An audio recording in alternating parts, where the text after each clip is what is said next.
Hello guys, જય શ્રી કૃષ્ણ, જય Swaminarayan. Welcome to our new blog. તો અમે આજે બ્લોગ ઉતારી રહ્યા છીએ સ્ટેચ ઇન પોલેન્ડમાં. અહીંયા ખૂબ જ સારો સ્નોફોલ થયેલો હતો, એટલે મેં વિચાર્યું કે ચાલો નીચે જઈએ અને થોડો ફોટોગ્રાફી અને વિડીયોગ્રાફી કરીએ, કે જેથી અમારા દર્શકોને સ્નોફોલ સ્ટેચિંગમાં કેવો થાય છે એવો જોવા મળે. મીન ટાઈમ મેડમને સ્નોફોલમાં રમવાની મજા આવતી હતી.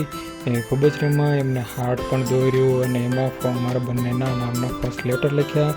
પછી અમે વિચાર્યું કે ચાલો હવે એક નજીકનું ગાર્ડન છે તો ત્યાં જઈએ અને ત્યાંનો માહોલ અમે જોઈએ કેવો છે.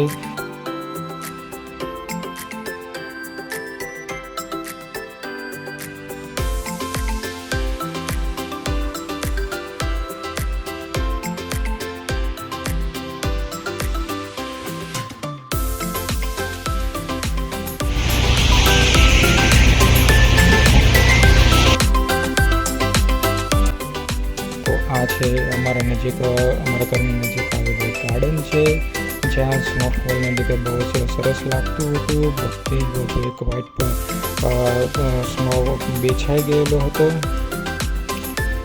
તો આ છે ગાર્ડનની થોડીક મોમેન્ટ્સ.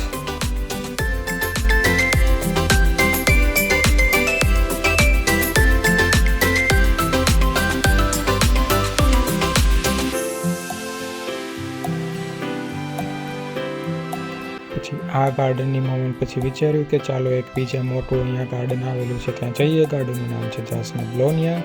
તો અમે રસ્તામાં છીએ, ત્યાં અમે જઈ રહ્યા છીએ. અહીંયા ગાર્ડનમાં આવવા માટે અમારે એક ટ્રેન લેવી પડે છે, કારણ કે તે 1.5 કિલોમીટર જેટલા અંતર આવેલી છે.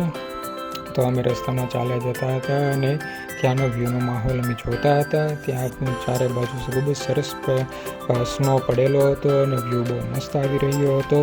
અમે ચાલીને જઈ રહ્યા છીએ બીજા એક ગાર્ડનમાં.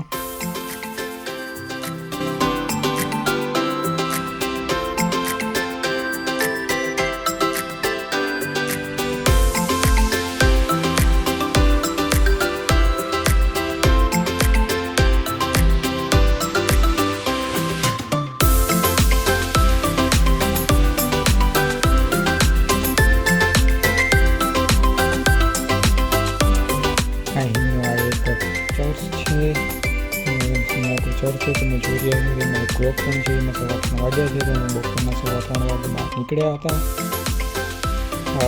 સ્નોનો માહોલ જોવા માટે, આનંદ માણવા માટે. અમે પહોંચી ગયા છીએ અત્યારે જસનાભાઈના ગાર્ડનમાં. અહીંયા ગાર્ડનનો માહોલ છે, બહુ બધી પબ્લિક આવેલી હતી, સ્નોનો માહોલ માણી રહી હતી, વિન્ટરનો માહોલ માણી રહી છે. ઘણા છોકરાઓ અને પેરેન્ટ્સ બધા રમી રહ્યા હતા, સ્નોમાં રમી રહ્યા છે, તમે જોઈ શકો છો.